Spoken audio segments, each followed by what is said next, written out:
안녕하세요. 저는 기준원 정다화 선임연구원이라고 합니다. 반갑습니다. 네.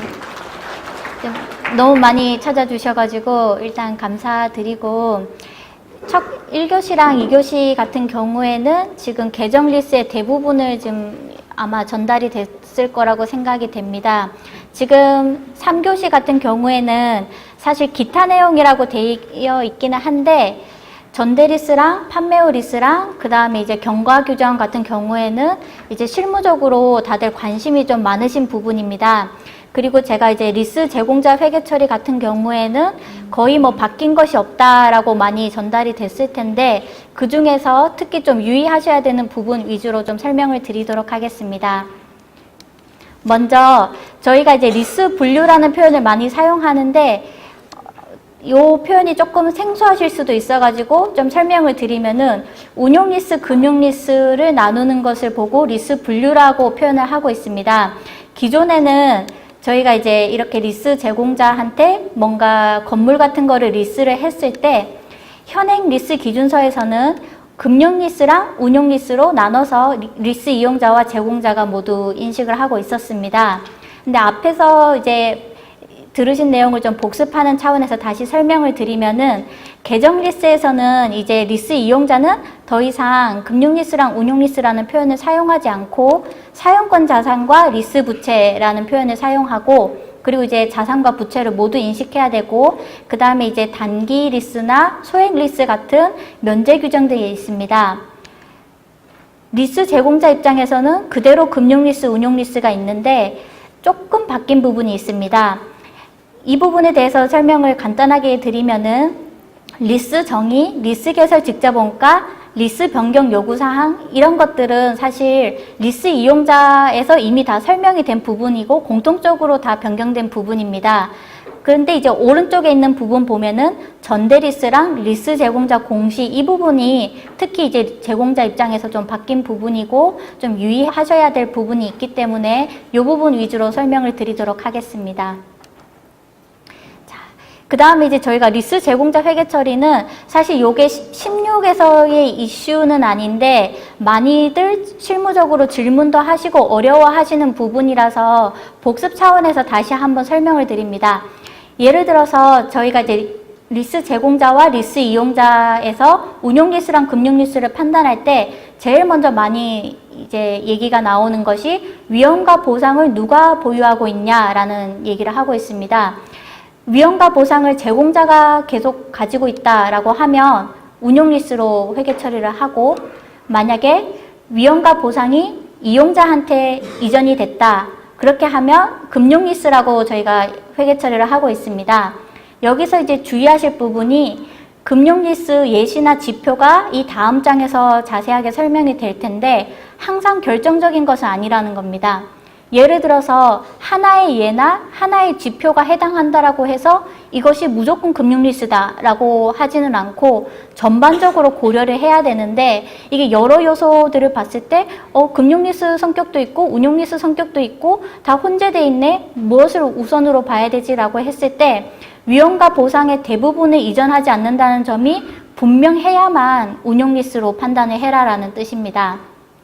다음 장에서 좀 설명을 드리면은, 그러면 기초자산의 소유에 따른 위험과 보상이 어떤 것인지 한번, 먼저 이 위험과 보상 이전되는 것을 설명드리겠습니다. 대부분 이전된다라고 하면은 금융 리스고, 대부분 이전되지 않는다고 하면 운용 리스인데, 여기서 위험과 보상을 설명을 드리면, 위험 같은 경우에는 유효 생산 능력이나 기술적 진보화로 생기는 손실 가능성, 즉 저희가 이제 리스하는 대상이 되는 부동산을 가지고 있다. 근데 이게 리스 기간이 40년이다. 그럼 이 건물이 마모되고 뭔가 이렇게 좀 유지 보수가 필요하고 그 다음에 시가가 떨어지고 하는 것들이 다 위험이 될 수가 있고, 보상 같은 경우에는 이게 강남에 있어서 40년 지났더니 잔존 가치가 엄청 오르더라. 그런 경우에는 이게 보상이 된다고 생각을 하시면 됩니다. 그래서 이게 단순하게 이 예시를 두고 판단을 하시면 조금 편하긴 하지만은, 이 위험과 보상이 어떤 개념인지를 개념적으로 좀 이해를 하고 계셔야 금융리스, 운용리스 판단이 좀 편하십니다.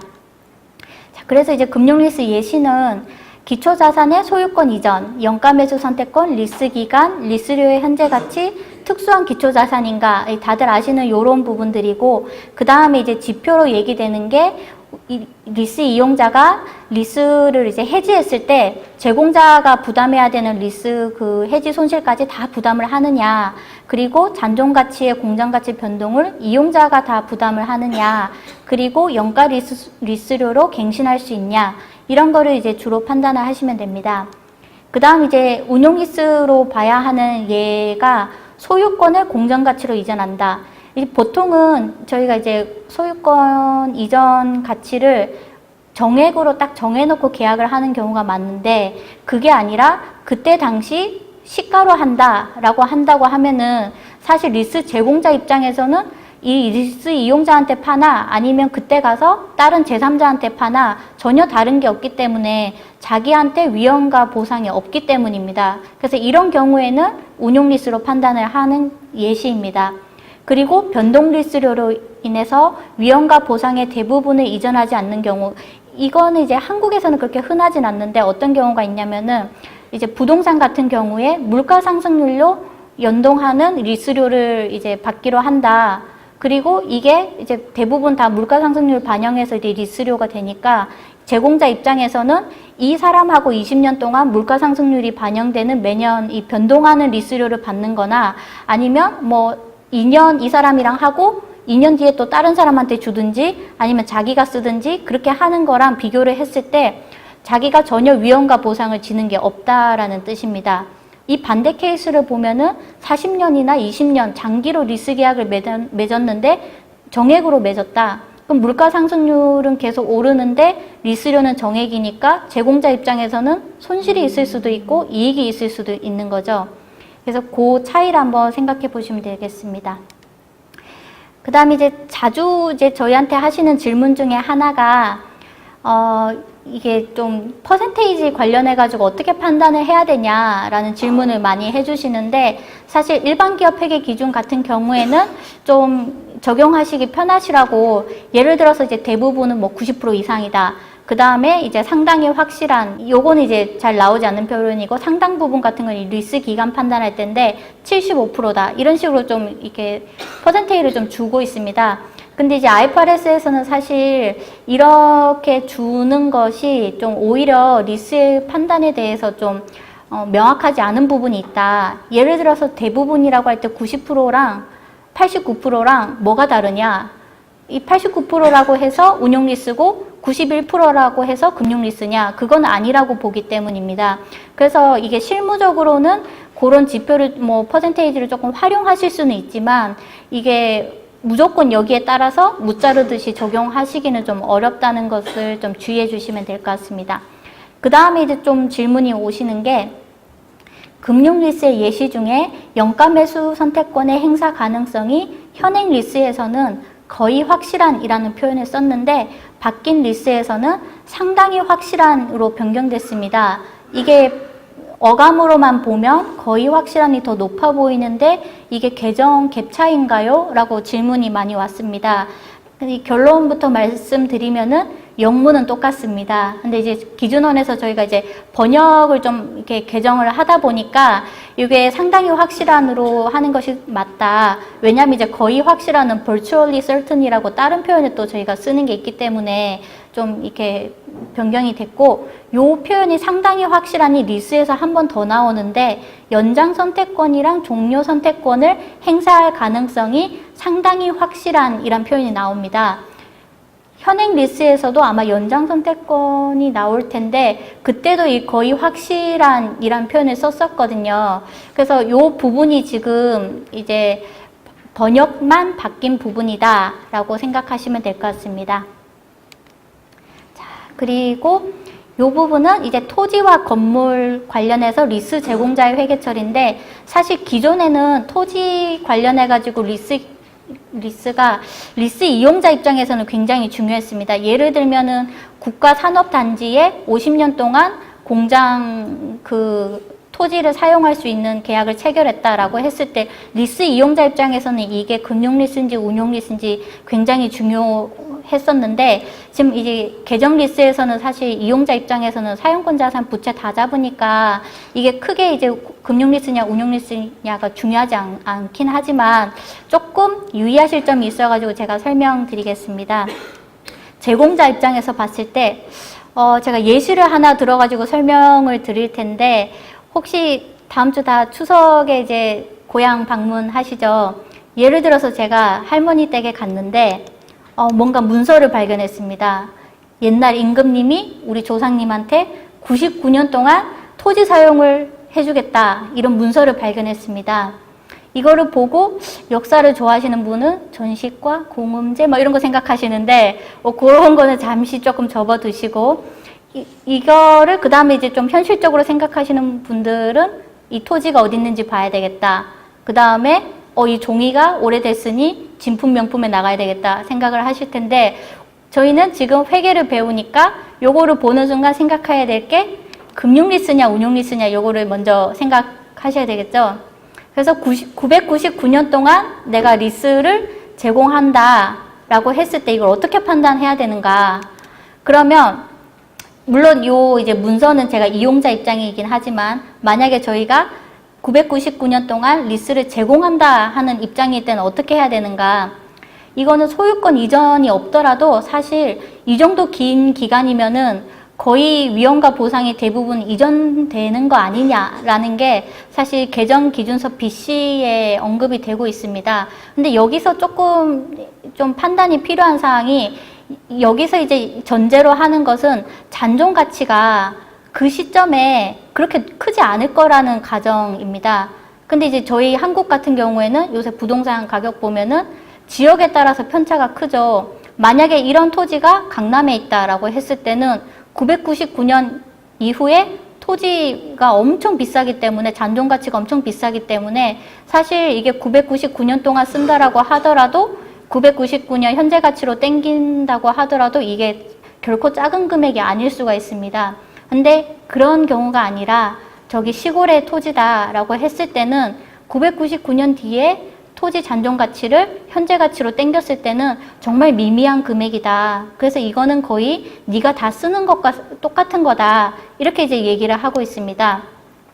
그러면은 이게 토지 제공자 입장에서 어떻게 적용할 수가 있냐. 예를 들어서 우리 지방에 있는 공장 그 토지에다가 우리 하도급 업체가 입주했다라고 생각을 하시면 됩니다. 우리 건물 중에 일부랑 그 부속 토지를 하도급 업체한테 제공을 했다. 근데 연장 선택권이 있어서 이 하도급 업체가 계속 연장을 한다. 우리가 이 영업을 하는 동안. 그리고 우리도 얘가 엄청 필요하다. 이런 경우에는 사실 엄청 긴 기간 동안 토지를 우리가 리스 제공해 주는 걸로 볼 수가 있겠죠. 그러니까 이런 경우에는 단순히 이게 토지니까 운용 리스야 이렇게 판단하시면 안 되고 이거에 금융 리스일 수도 있겠구나라는 생각을 조금 해주시면 좋을 것 같습니다. 그 다음에 이제 토지와 건물을 같이 임대해 줄 때 이걸 어떻게 구분을 해야 되냐.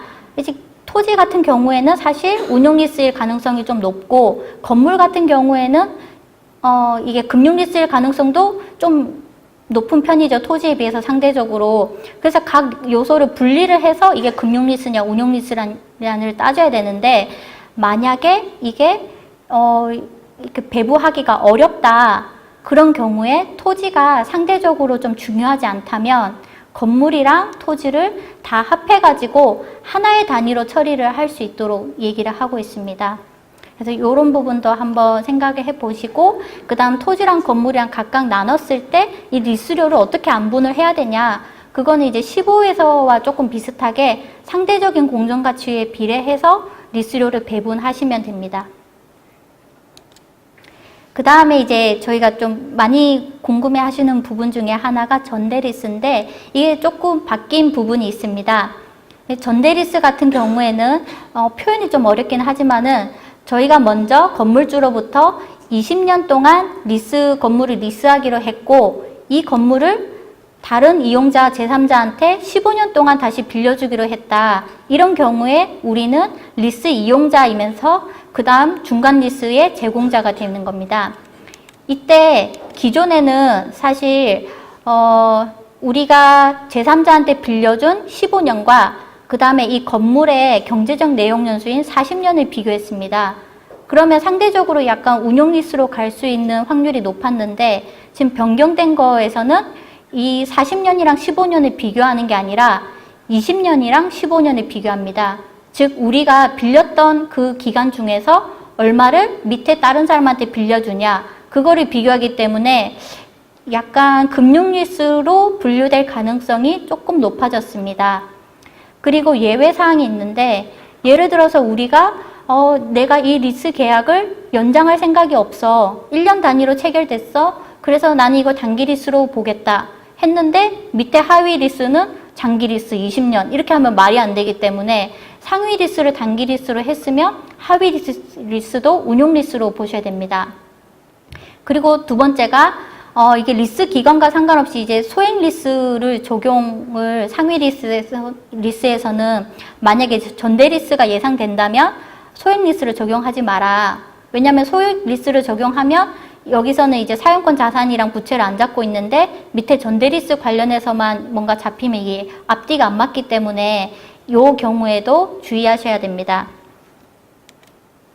그럼 이제 예시 가지고 한번 보시겠는데 저희가 5년 동안 사무실을 빌리기로 했다.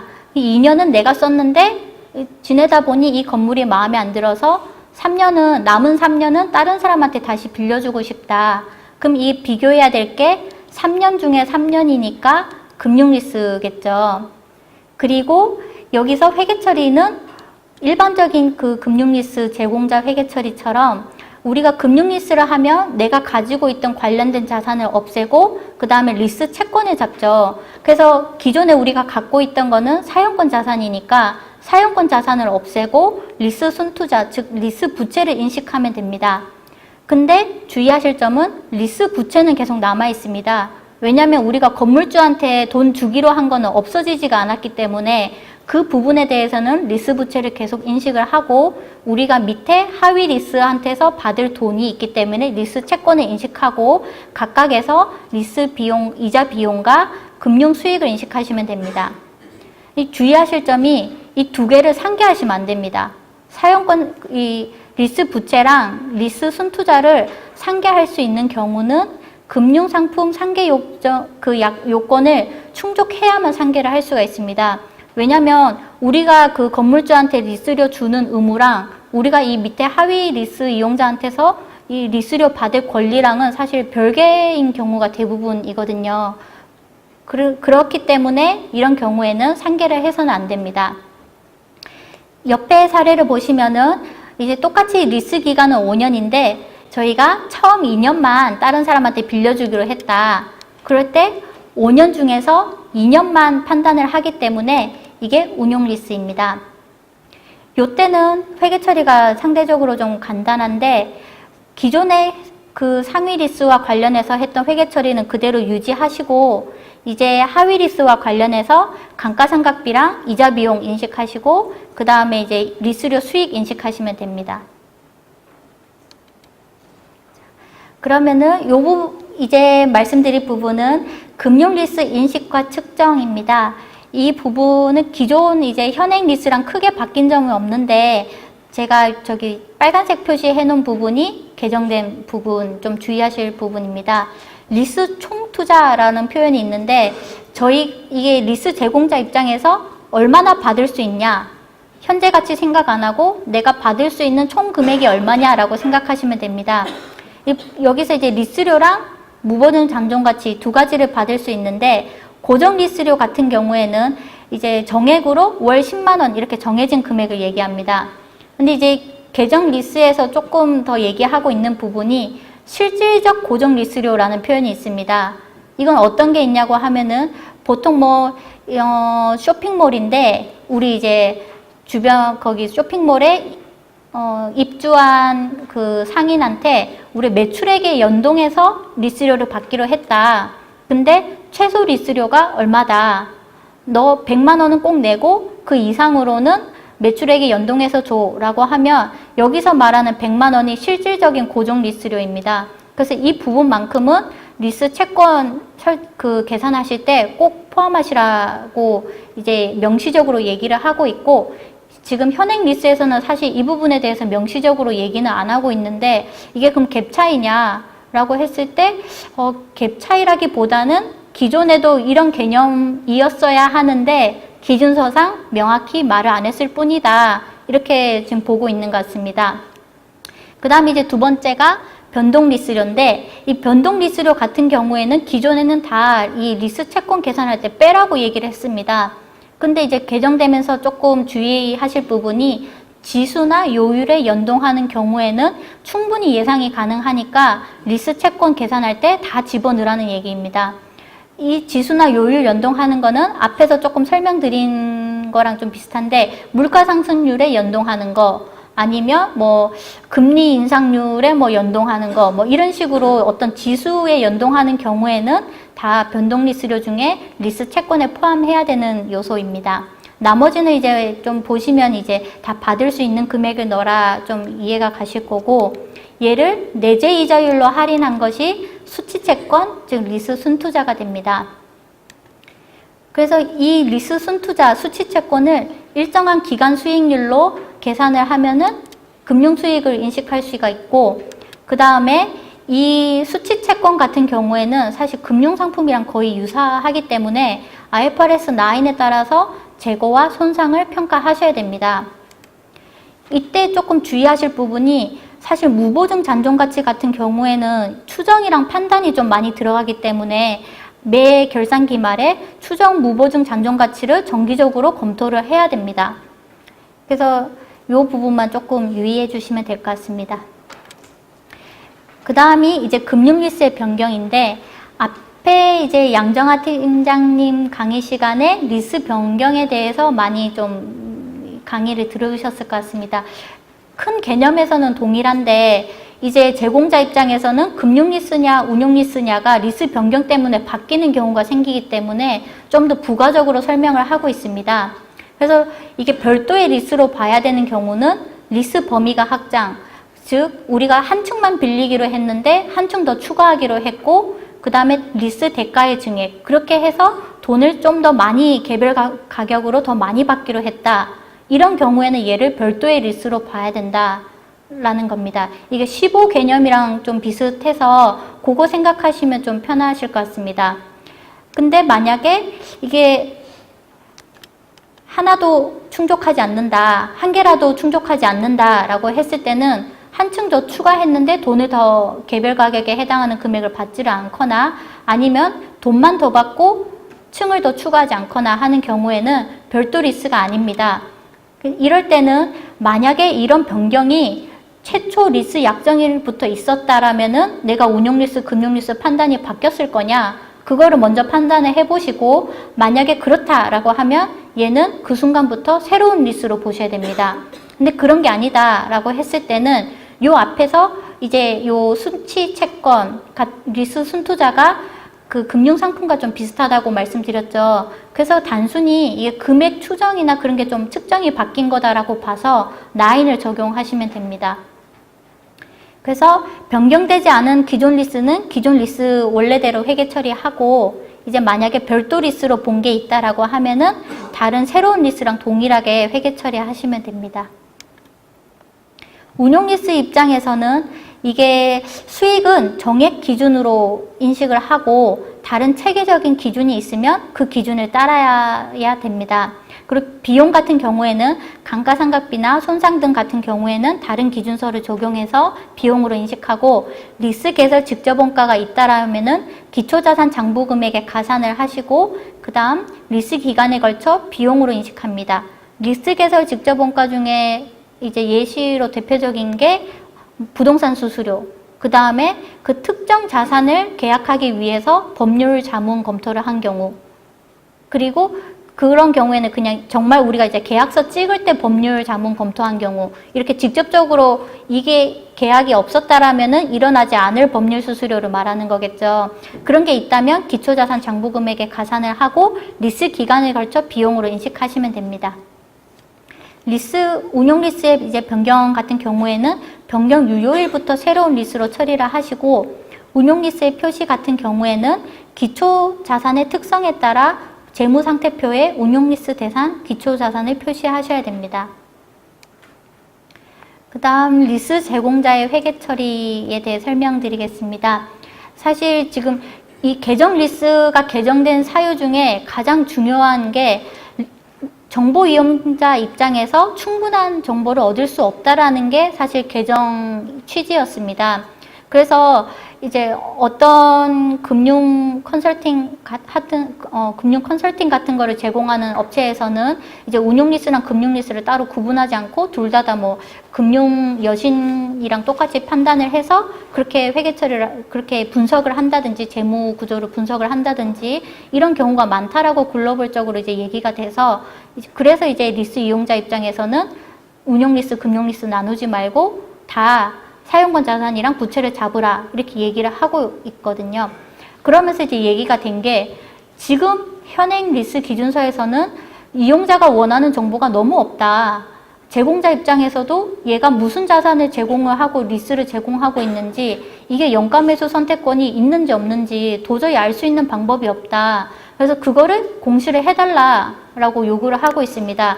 그게 이제 맨 아래에 있는 공통 부분인데 리스 제공의 활동의 특성, 그 다음에 잔존자산 위험에 대한 정보, 이 말이 좀 어렵긴 합니다만은 연가매수 선택권이 있냐, 연장 선택권이 있냐, 종료 선택권이 있냐, 그런 것과 재구매 약정이 있냐, 잔존가치 보증을 얼마나 하냐, 과다 사용하면 변동 리스료이냐, 뭐 이런 거를 이제 리스료가 변동되냐, 이제 그런 것을 좀 공시를 잘 해달라는 거고.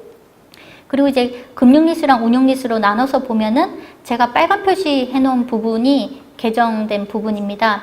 그래서 금융리스 먼저 보시면은 리스 순투자의 금융수익, 매출손익, 변동리스료의 수익 요 세 개는 사실 15에서 각 항목으로 수익을 분류하는 것처럼 나눠서 각각 보여주라 라고 요구를 하고 있습니다. 기준서에서는 표로 나타낼 수 있으면 표로 나타내라 뭐 이런 식으로 표현을 하고 있거든요. 그래서 이 부분을 좀 자세히 보여주라 라고 얘기를 하고 있고, 두 번째로는 유의적인 리스 순투자 장부 금액의 유의적인 변동에 대해서 설명을 좀 더 해달라. 그래서 이제 채권의 만기 분석을 해달라고 했는데 저희가 그 금융상품 주석 보시면은 그 만기에 따른 연령 분석 표 생각나시죠? 그게 이제 1년 단위로 5년 동안에는 분석을 하고 그 다음 5년 이후 이렇게 하는데 기존 리스 주석은 생각을 한번 해보시면은 1년 미만, 1년에서 3년, 그건 3년에서 뭐 5년, 그 이후 뭐 이런 식으로 조금 매년은 아니었거든요. 그래서 이게 이제 리스 채권이 금융상품이랑 약간 비슷해지면서 지금 이제 5년 동안에는 매년 공시를 해라 해서 공시해야 될 게 조금 많아졌습니다. 그래서 만약에 이제 리스 지금 뭐 용역을 하시거나 뭐 시스템적으로 얘를 좀 반영하시고자 하시는 분들은 이제 거기 시스템 통해서 주석 받으실 때 기존 그 리스 주석이 아니라 변경된 요거처럼 1년 단위로 끊어가지고 이게 집계되도록 하시는 게 좋을 것 같습니다. 그 다음 이제 운용리스 같은 경우에는 이제 대부분 비슷한데 직접 사용하는 유형자산과 별도로 운용리스 자산의 유형별 구분을 하라. 이게 어떤 말이냐고 하면은 기존에는 그냥 유형자산 주석에 건물 얼마 이렇게 딱 공시가 됐었는데 그러다 보니까 이제 리스를 많이 제공하는 그 기업 같은 경우에는 정보 이용자가 봤을 때 얘가 얼마를 자기가 진짜 사용하고 있는 건물이고 얼마를 남한테 임대해주고 있는 건물인지 도대체 구분이 안 된다라는 그런 지적이 있었습니다. 그래서 이제 개정 리스에서는 그 두 개를 나눠서 보여주라 라고 요구를 하고 있습니다. 그리고 요 운용 리스도 똑같이 처음 5년은 매년 공시를 하고 나머지 기간은 또 뭉쳐서 5년 이후 이렇게 이제 공시를 하라. 그래서 이것도 뭐 표로 나타낼 수 있으면 하고 뭐 표보다 더 잘 나타낼 수 있는 방법이 있으면 다른 방법으로 하라 이렇게 얘기를 하고 있습니다. 그래서 올해 초에 금융감독원에서 개정 리스 관련 모범 주석 사례 뭐 이런 거 이제 공시한 게 있는데 혹시 기억나시나요? 그래서 주석 이번에 이제 그 저희 15 같은 경우에도 예상 개정이 된다면 뭐 손익과 뭐 그 자산 부채에 얼마나 영향을 미칠지 예상되는 금액을 쓰고 주요 변경 사항 같은 거를 이렇게 기재하도록 했는데 리스도 똑같이 이제 우리가 얼마나 이게 개정 리스로 인해서 영향이 있을 거라고 생각을 하는지를 좀 적도록 주석을 좀 만들어 놨습니다.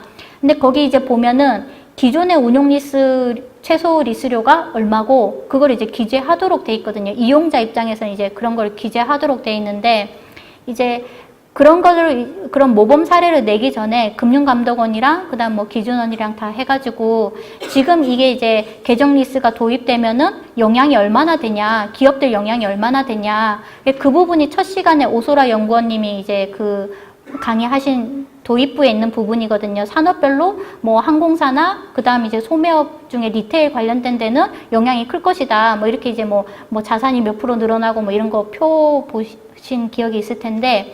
문제는 이제 그렇게 분석을 하다 보니까 심증적으로는 이 회사가 엄청 운용 리스가 많아야 되는데 주석이 없더란 말이죠. 그래서 이게 지금 잘 공시하고 있는 게 맞냐라는 의구심이 조금 있는 그 감독 당국 입장에서는 조금 그게 좀 궁금한 상황인 것 같습니다. 그래서 이제 올해 말에 공시하실 때 현행 리스 중에서도 운용 리스, 최소 리스료 그 표 테이블 하시는 거 혹시 아직 안 하셨으면 꼭 추가하시고 그 다음에 이제 예상 손익 같은 것도 그런 거 좀 고려해가지고 주석 2번을 좀 작성해 주셔야 될 것 같습니다. 이게 왜 그러냐고 하면은 이제 정보 이용자들 입장에서는 사실 회사가 크게 바뀐 게 없거든요. 이 회사가 엄청 뭐 대출을 많이 일으켰다거나 바뀐 게 전혀 없는데 회계 기준이 하나 바뀌었더니 재무 비율이 확 바뀌었다. 굉장히 혼란스러울 수가 있기 때문에 충분히 지금 예상할 수 있는 정보를 제공을 하라 이런 취지이거든요. 그래서 기존의 운용 리스가 얼마가 있었다라는 거를 공시를 하면은 이용자 입장에서는 아 이게 개정이 되면 할인이 되긴 하겠지만 사용권 자산으로 얼마가 잡히겠네, 리스 부채로 얼마가 잡히겠네 좀 예상을 할 수 있다는 거죠. 그래서 지금 용역을 하시거나 시스템으로 뭔가 반영하실 분 같은 경우에는 이런 거 고려해서 지금 이제 개정 리스 관련해 가지고 그 지금 요 관련된 리스료 표 만기 분석 이런 거 뽑는 것만 요청하시지 마시고 이제 현행 리스에서도 요거 조금 도와달라고 말씀해 주시면 될 것 같습니다. 사실 회계법인에서도 뭐 이제 그리고 다른 이제 감독 당국에서도 지금 18년 초에 이거를 얘기를 했기 때문에 이제 17년 말 보고서에는 이게 다 반영이 돼 있어야 되는데 좀 많이 문의가 왔던 게 우리 운용 리스 같은 경우에는 그냥 다 비용이기 때문에 따로 관리를 안 했어요. 근데 부동산 임대가 너무 많아요. 그래서 지금 집계가 잘 안 됩니다. 이런 경우 어떻게 해야 되나요? 이런 문의를 한 경우가 좀 있거든요. 그래서 만약에 그런 경우에 해당하시면은 아직 시간이 조금 남으셨으니까 빨리 좀 집계를 해 주셨으면 좋겠습니다. 네. 그 다음 이제 판매후 리스 설명드리겠습니다. 이 부분은 사실 리스가 개정됐다라고 했을 때부터 질의가 많이 왔던 부분입니다. 왜냐면 이게 리스 개정 논의가 엄청 오래됐었는데 처음에 얘기될 때는 뭐 금융 리스로 다 간다, 뭐 금융 리스인 것처럼 간다, 그 다음에 뭐 운용 리스인 것처럼 간다, 뭐 이렇게 말이 많다가 결국 이제 지금 이 상태로 확정이 됐거든요. 그래서 이제 이 판매후 리스 같은 경우는 다들 좀 궁금하셨을 텐데 개념을 설명을 드리면 먼저 이용자가 자기가 갖고 있던 것을 판매를 한 다음에 다시 그 구매자로부터 리스를 받아서 사용을 하는 겁니다.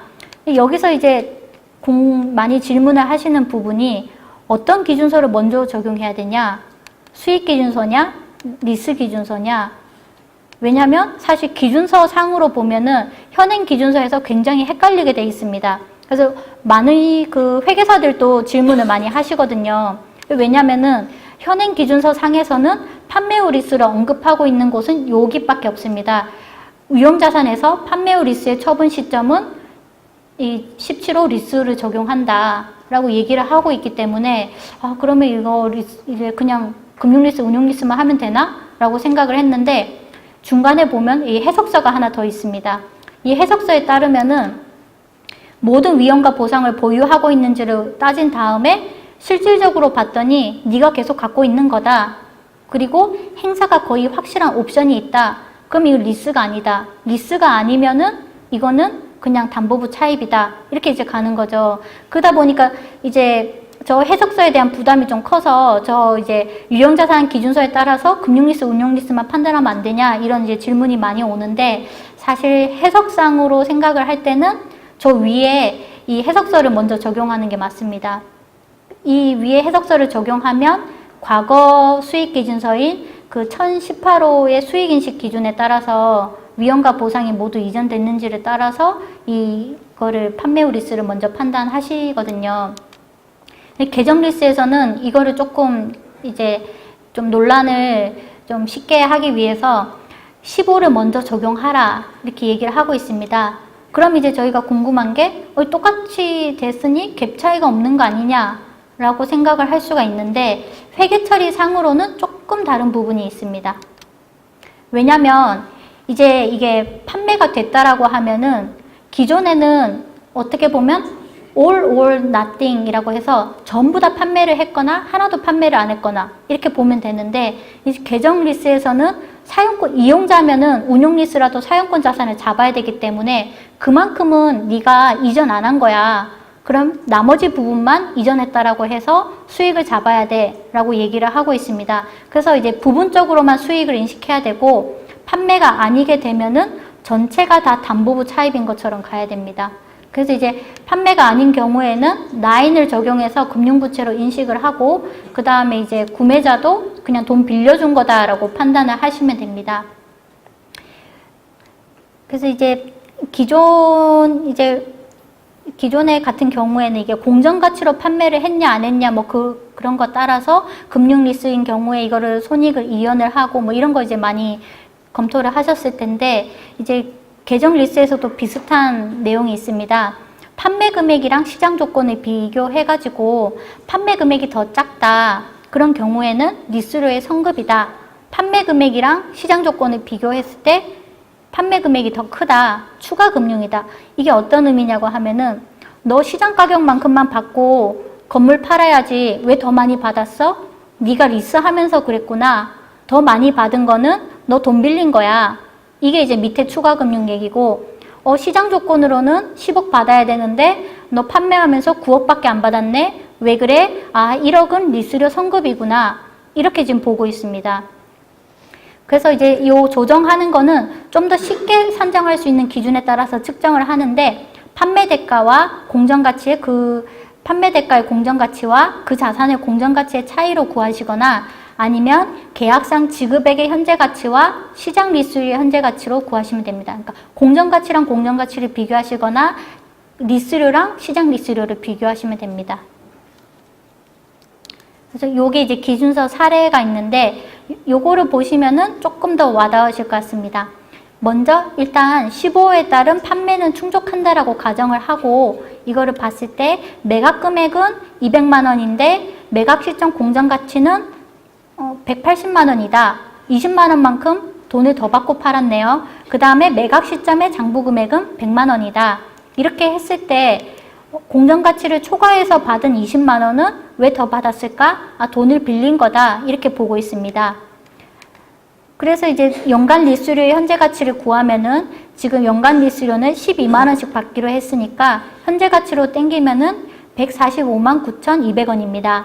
이 중에서 추가 금융 부분은 20만 원 먼저 떼고 나머지 부분만 네가 진짜 리스 때문에 줘야 되는 금액이다 라고 보고 있습니다. 그래서 판매자이면서 리스 이용자인 경우의 회계 처리가 사용권 자산은 이제 원래 있던 건물 장부 금액이 100만 원인데 이 중에서 내가 계속 리스를 해서 보유하고 있는 부분만큼은 사용권 자산으로 잡아야 됩니다. 그래서 전체 건물의 공정가치 대비 리스 부분만 뺀 나머지 리스 부분만 이게 사용권 자산이라고 보시면 되고 판매 차익은 이 반대로 이제 공정가치인 1,180만 원 중에서 100만 원을 뺀 이 80만 원 이 판매 차익 중에서 리스 부분 빼고 나머지는 다 이제 이전이 됐다라고 보고 24만 355원을 판매 차익으로 잡습니다. 리스 개시일 회계 처리는 일단 현금 200만 원 받았으니까 200만 원 현금 잡고 건물은 100만 원 장부 금액 없어지고 금융부채는 아까 이제 145만 9,200원 현재 가치 땡긴 걸로 잡고 그 다음 판매 차익이랑 사용권 자산을 각각 잡습니다. 그러면 이제 구매자이면서 리스 제공자는 어떻게 해야 되냐? 일단 운용 리스를 먼저 가정하겠습니다. 리스 개시일에 현금을 200만 원 주고 그 다음에 건물은 180만 원만큼 생겼다라고 계상을 합니다. 그리고 금융자산은 20만 원, 즉 20만 원만큼은 내가 그냥 돈 빌려준 거다라고 회계 처리를 합니다. 그리고 후속 회계 처리는 연간 리스료 12만 원을 리스 부분과 금융자산 부분으로 나눠서 회계 처리합니다. 즉 리스는 12만 원 중에서 이제 전체 그 현가 땡긴 거 중에 리스 요소 부분만큼만 10만 3,553원 이렇게 리스료 회계 처리를 하고 금융자산은 12만 원 중에서 이제 현가로 땡긴 145만 9,200원 중에서 이제 20만 원만큼은 이제 추가 금융 받은 부분이니까 그만큼만은 이제 금융자산을 위해서 네가 받은 거다라고 회계 처리합니다. 그 다음 이제 리스 시행일 경과 규정인데 시행일은 다 아시다시피 19년 1월 1일 최초로 시작되는 회계연도부터 적용하시면 됩니다. 근데 만약에 15 적용하고 계신 기업은 이제 조기 적용이 가능하기 때문에 원하시면 올해 조기 적용하셔도 됩니다. 그리고 이제 리스 식별 관련해서 실무적 간편법을 허용하고 있는데 최초 적용일에 리스가 계약이 리스인지 아닌지를 재검토하지 않을 수가 있습니다. 기존에 이제 체결한 리스 계약이 있으면 이거를 리스를 포함하는 계약인지 아닌지 다시 안 해도 된다라는 의미입니다. 근데 최초 적용일 이후에는 어쨌든 16 적용해서 식별 규정을 해야 됩니다. 자, 그럼 요거는 앞에서 다 설명드린 부분이라고 그냥 참고만 하시면 되고 넘어가겠습니다. 그럼 이제 완전소구법이랑 누적효과 일괄조정법이 있는데 완전소구법이랑 일괄조정법은 아시다시피 15랑 비슷한 개념입니다. 완전소구법을 적용한다라고 하면 최초 적용일에 비교정보까지 제작성을 해야 되는 거고 누적효과 일괄조정법을 적용하시면은 이제 기존 비교 표시되는 거는 제작성하지 않으셔도 됩니다. 그러면 이제 종전에 운용리스가 있었다. 그건 내가 이용자였다. 그러면은 이걸 이제 누적효과 일괄조정법을 적용할 때 이때 어떻게 회계 처리해야 되냐라고 했을 때 이제 조금 좀 편하게 해주기 위해서 뭔가 좀 이렇게 실무적 간편법을 줬는데 사실 또 보시면 그렇게 간편하진 않습니다. 그래서 최초 적용일에 증분 차입 이자율로 할인한 나머지 리스료의 현재 가치를 이제 리스 부채로 해라. 근데 이게 최초 적용일이니까 이게 우리가 완전 소구법을 썼으면 리스 개시일로 거슬러 올라가가지고 증분 차입 이자율로 할인을 했었어야 됐는데 이게 간편법이니까 최초 적용일 입장에서 잔여 리스료만 보면 되는구나 라고 생각하시면 됩니다. 그리고 사용권 자산 같은 경우에는 엄밀히 말하면 리스 개시일로 다시 돌아가가지고 사용권 자산 다시 측정해야 되는데 이러면 너무 번거로우니까 리스 부채랑 같은 금액을 그냥 사용할 수도 있고 아니면 잘 할 수 있으면 소급으로 다시 측정해라 라고 얘기를 하고 있습니다. 요거는 이제 선택 가능한 거니까 편하신 대로 선택하시면 될 것 같습니다. 이거 외에도 실무적 간편법이 조금 더 있는데 포트폴리오 할인법이라고 해가지고 특성이 비슷한 리스 포트폴리오가 있으면은 단일 할인율을 적용해도 된다. 예를 들어서 우리가 이제 뭐 백화점업을 하는 업종이다. 그러면 지금 리스 건물 임대가 엄청 많다. 그런 경우에는 다 모아서 단일 할인율을 포트폴리오로 사용할 수가 있다. 이런 얘기입니다. 그리고 손상 검토 대안도 원래는 이제 자산 손상 기준서에 따라서 검토를 해야 되는데 그렇게 하면 너무 이제 뭐 그 미래 캐시플로우를 고려하든지 아니면은 뭐 감정평가를 받든지 너무 번거로우니까 그렇게 하지 말고 직전 손실부담 리스 충당 금액만큼만 손실부담이 관련해가지고 충당부채 얼마나 잡아야 되는가 그런 기준에 따라서만 사용권 자산을 조정해라 라고 얘기를 하고 있습니다. 그 다음에 저기 파란색 돼 있는 게 이제 뭐 가장 조금 편하실 건데 12개월 이내 종료 리스 같은 경우에는 단기 리스 면제 규정과 같은 방식으로 처리해라. 예를 들어서 기존에 10년짜리 리스가 있었는데 최초 적용일 19년 1월 1일 기준으로 봤을 때 리스 기간이 6개월 남았다. 그런 경우에는 얘를 단기 리스로 회계 처리할 수가 있습니다. 6개월밖에 안 남았는데 이거 사용권 자산이랑 리스 부채 다시 안 해도 된다라는 의미거든요. 그래서 이 부분 조금 기억하시면 되고, 리스 개설 직접 원가 같은 경우에는 사용권 자산 측정치에서 제외해도 된다.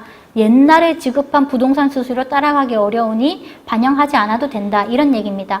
그리고 사후 판단 사용 이 부분은 옛날에 리스 개시 시점에 내가 연장 선택권을 행사할 거라고 생각했는지 안 했는지 그런 것까지 추정하려면 너무 힘드니까 이미 지금은 기간이 지나고 나서 보니 내가 결국에는 연장 선택을 했더라.